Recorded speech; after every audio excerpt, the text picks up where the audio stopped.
The year is 1991. In our world, this was the moment when the hammer and sickle was lowered from the Kremlin, the red flag folded, and the Soviet Union dissolved. But in this timeline, events unfold differently. Mikhail Gorbachev, under intense pressure from hardliners and reformers alike, takes a third path. Rather than allowing the republics to splinter into independence, he cedes more autonomy to them within a restructured Soviet Federation, strengthening the Union through compromise rather than collapse.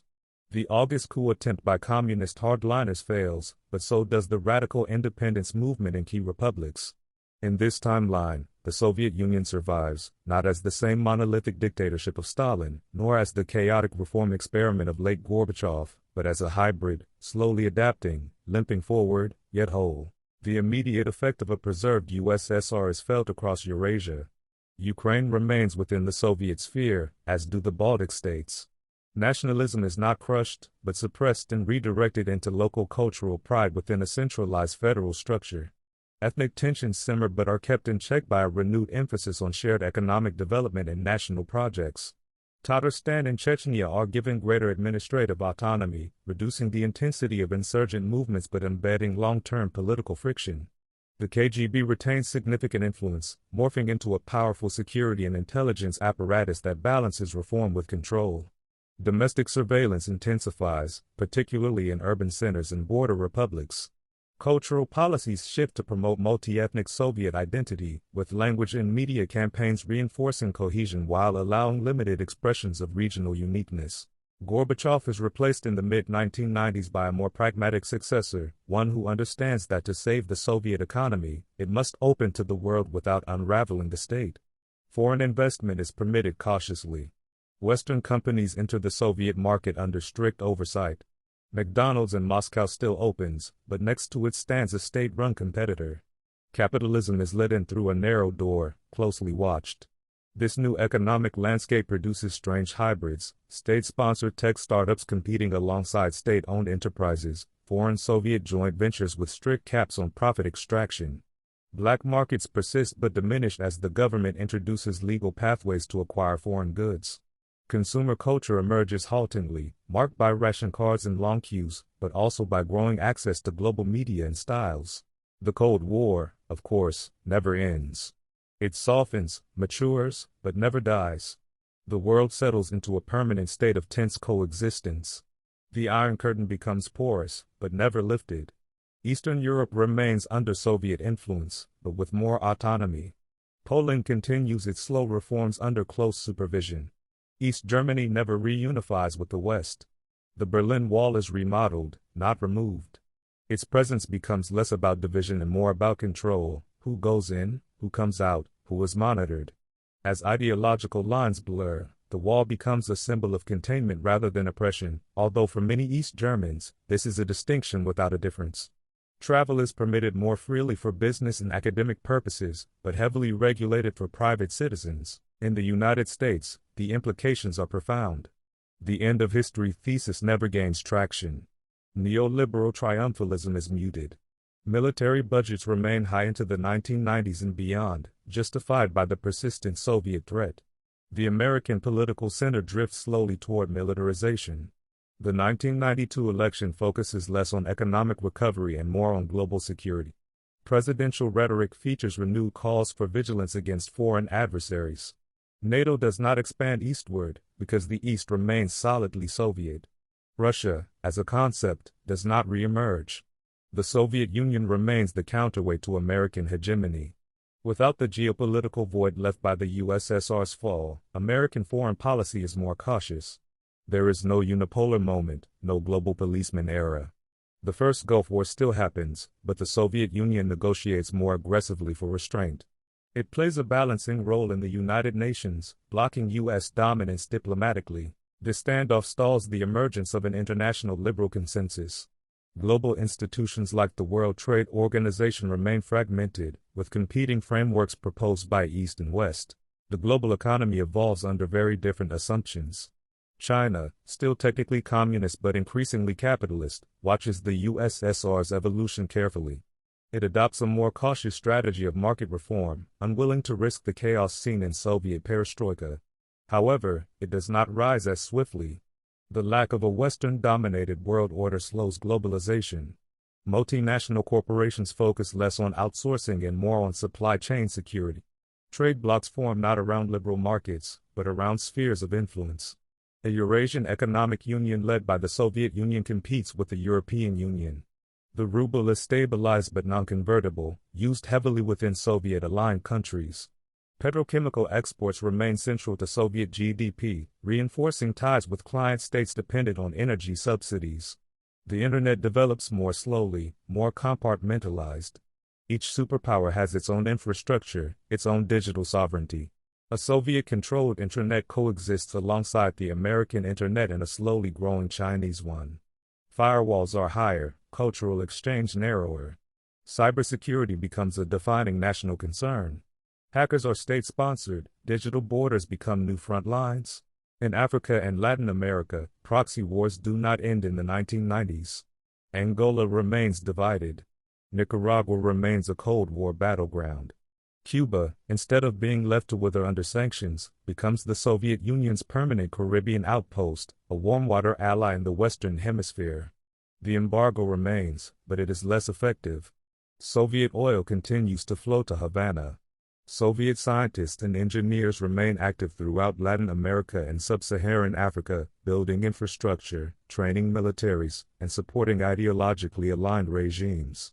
American covert operations persist, but now against a more robust and unified adversary. The non-aligned movement fractures under the pressure, as smaller nations are forced to choose between aid packages and surveillance partnerships. Regional stability improves in places like Ethiopia and Mozambique, but political pluralism withers under Soviet military advisory programs. Technological development continues at pace, but under divided priorities. The space race reignites in the 2000s. With the Soviet Union intact, there is no cooperation on the International Space Station. Instead, two rival stations orbit the Earth, one Western-led, one Soviet. Competition drives innovation. Mars becomes the new goalpost. Each superpower races to claim the red planet as a symbol of ideological superiority. State-sponsored media broadcasts the space race in cinematic detail, reigniting nationalistic fervor among the youth. Meanwhile, Earth remains locked in strategic standoff. Nuclear arsenals remain large, modernized, and on hair-trigger alert. Treaties are negotiated, arms control maintained, but peace remains a balancing act, not a given. Missile defense systems are quietly installed in orbit, masked as research satellites. Military alliances test each other's resolve through war games and intelligence leaks.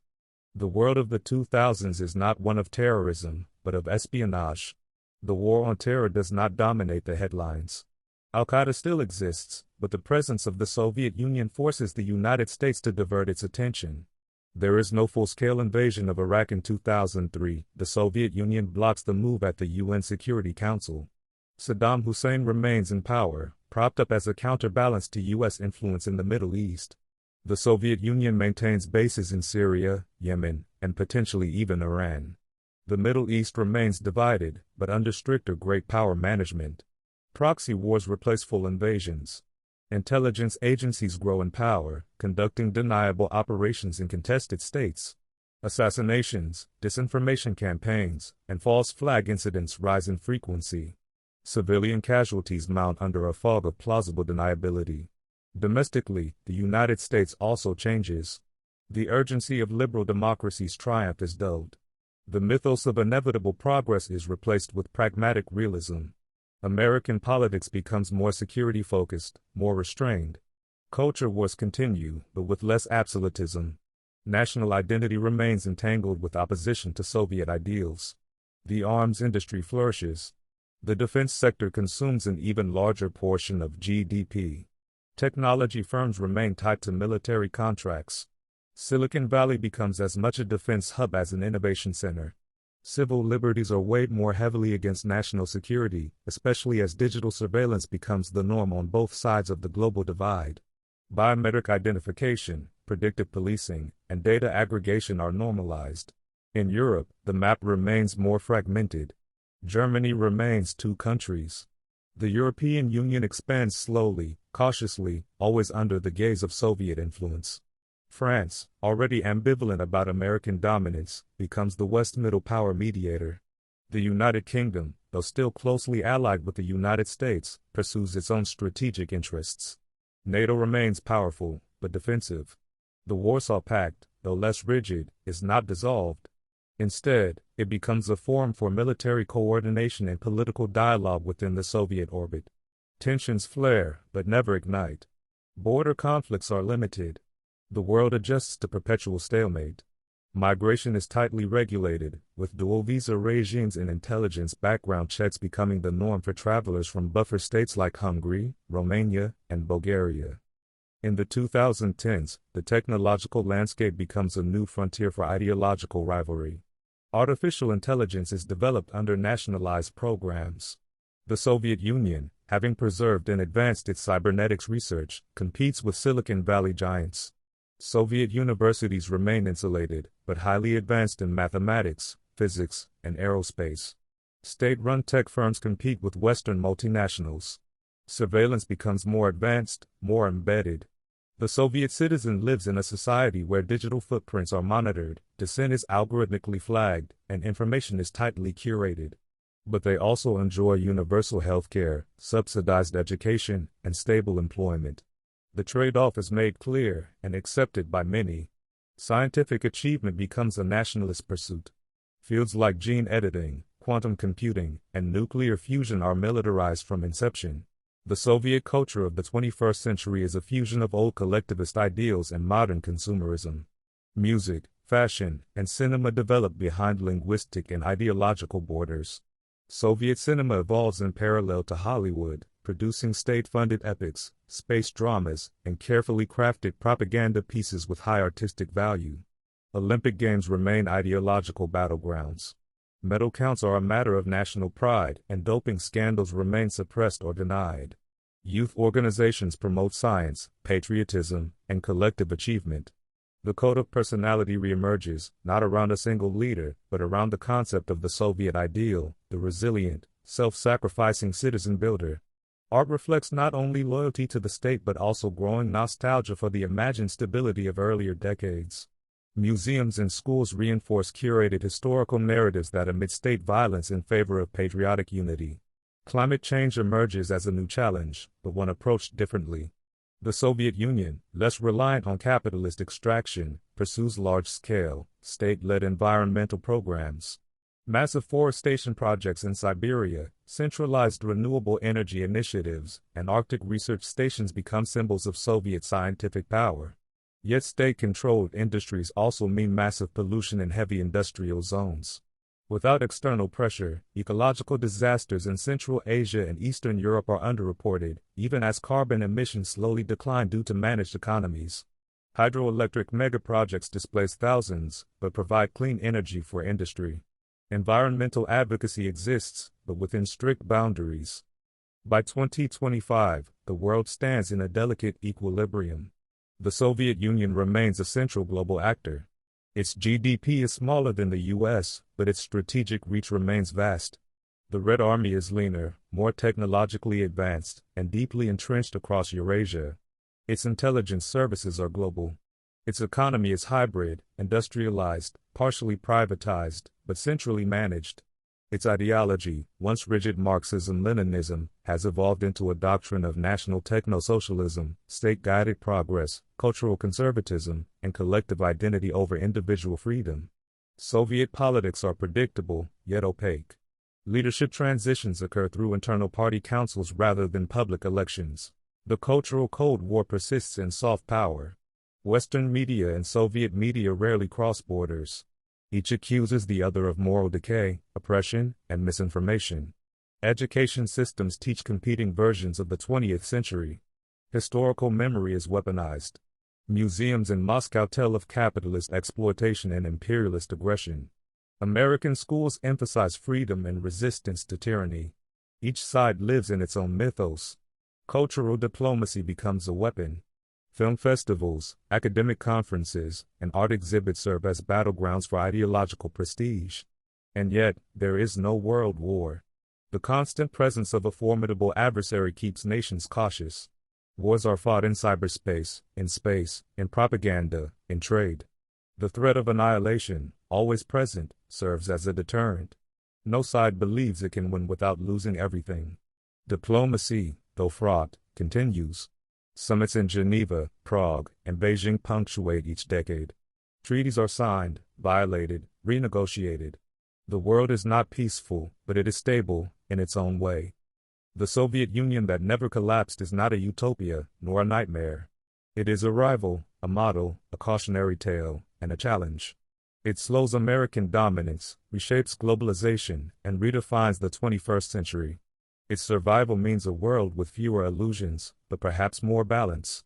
It is a world of gray zones, compromises, and uneasy peace. A world where history did not end, but continued, locked in endless competition between two titans of ideology and ambition.